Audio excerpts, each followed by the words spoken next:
बोली भगवान श्री कृष्ण की जय। गुरु नारायण भगवान की जय। हम श्रीमद् भागवत महापुराण के 10वें स्कंद में आई हुई स्तुतियों को पढ़ रहे हैं और अगली स्तुति जो है वो 10वें अध्याय से पढ़ेंगे। ये जो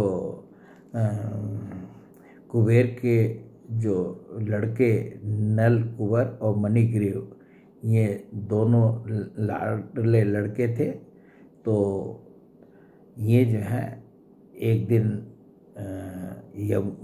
गंगा जी में जो है मंदाकिनी के तट पर कैलाश के रमणीय उपवन में वारुणी मदिरा पीकर मदोन्मर हो रहे थे और नशे के कारण उनकी आंखें घूम रही थी। गंगा जी में जो है वे स्त्रियों के साथ जल के भीतर घुस गए और जल क्रीड़ा कर रहे थे। उन युवतियों के साथ तरह तरह की क्रीड़ा करने लगे। संयोगवश उधर से नारद जी निकल आए। उन्होंने उन यक्ष युवकों को देखा और समझ लिया कि ये इस समय मतवाले हो रहे हैं। देवर्षि नारद को देखकर जो वस्त्रहीन जो अप्सराएं थी वो लजा गए। उन्होंने तो डर से अपने अपने कपड़े पहन लिए, परंतु इन यक्षों ने कपड़े नहीं पहने। जब देवर्षि नारद जी ने देखा कि ये देवता के पुत्र होकर श्रीमत से अंधे और मदिरा पान करके उन्मत्त हो रहे हैं, तब उन्होंने उन पर अनुग्रह करने के लिए उन्हें श्राप दिया था। और अब ये श्राप जो है उनका कैसे कटा, तो ये जो है इन दोनों का जो है जन्म हुआ था नल कुंवर और मणिग्रीव। ये दोनों जो हैं एक साथ ही अर्जुन वृक्ष होकर यमलार्जुन नाम से प्रसिद्ध हुए। तो जिस समय भगवान श्री कृष्ण को जो है माता यशोदा ने उखल में बांध दिया था, तो वो उखल घसीटते हुए आगे बढ़ रहे थे। तो ये जहाँ यमलार्जुन के वृक्ष थे, उन्हीं यमलार्जुन के वृक्षों के बीच से भगवान जो है उखल को घसीटते हुए चले जा रहे थे। तो इसको हम थोड़ा सा पढ़ देते हैं। भगवान श्री कृष्ण ने अपने परम प्रेमी भक्त देवर्षि नारद जी की बात सत्य करने के लिए धीरे धीरे उखल घसीटते हुए उस ओर प्रस्थान किया जिधर यमलार्जुन वृक्ष थे। भगवान ने सोचा कि देवर्षि नारद मेरे अत्यंत प्यारे हैं और ये दोनों भी मेरे भक्त कुबेर के लड़के हैं, इसलिए महात्मा नारद ने जो कुछ कहा है उसे मैं ठीक उसी रूप में पूरा करूँगा।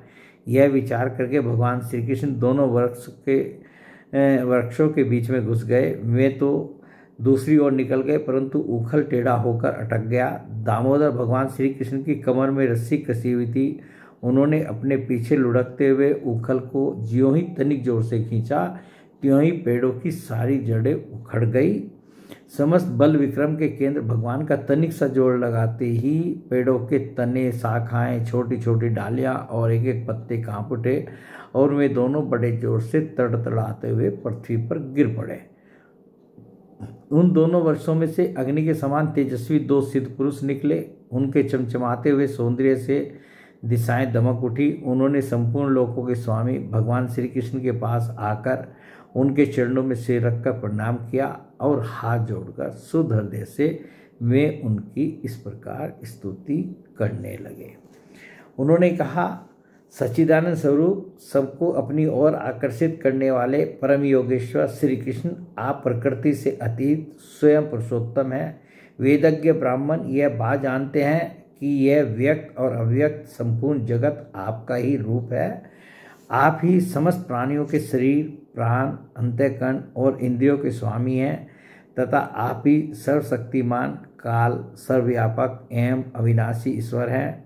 आप ही महत्व एवं प्रकृति हैं जो अत्यंत सूक्ष्म एवं सत्गुण, रजोगुण और तमोगुण रूपा है। आप ही समस्त स्थूल और सूक्ष्म शरीरों के कर्म, भाव, धर्म और सत्ता को जानने वाले सबके साक्षी परमात्मा हैं। वर्तियों से ग्रहण किए जाने वाले प्रकृति के गुणों और विकारों के द्वारा आप पकड़ में नहीं आ सकते। स्थूल और सूक्ष्म शरीर के आवरण से ढका हुआ ऐसा कौन सा पुरुष है जो आपको जान सके, क्योंकि आप तो उन शरीरों के पहले भी एक रस विद्यमान थे। समस्त प्रपंच के विधाता भगवान वासुदेव को हम नमस्कार करते हैं। प्रभु, आपके द्वारा प्रकाशित होने वाले गुणों से ही आपने अपनी महिमा छिपा रखी है। पर ब्रह्म स्वरूप श्री कृष्ण, हम आपको नमस्कार करते हैं। आप प्राकृत शरीर से रहित हैं, फिर भी जब आप ऐसे पराक्रम प्रकट करते हैं जो साधारण शरीरधारियों के लिए शक्य नहीं है और जिनसे बढ़कर तो क्या जिनके समान भी कोई नहीं कर सकता, तब उनके द्वारा उन शरीरों में आपके अवतारों का पता चल जाता है। प्रभु, आप इस समस्त लोकों के अभ्युदय और निःश्रेयस के लिए इस समय अपनी संपूर्ण शक्तियों से अवतीर्ण हुए हैं। आप समस्त अभिलाषाओं को पूर्ण करने वाले हैं। परम कल्याण साध्य स्वरूप आपको नमस्कार है। परम मंगल साधन स्वरूप आपको नमस्कार है। परम शांत सबके हृदय में विहार करने वाले यदुवंश शिरोमणि श्री कृष्ण को नमस्कार है। अनंत, हम आपके दासानुदास हैं। आप यह स्वीकार कीजिए, देव ऋषि भगवान नारद के परम अनुग्रह से ही हम अपराधियों को आपका दर्शन प्राप्त हुआ है।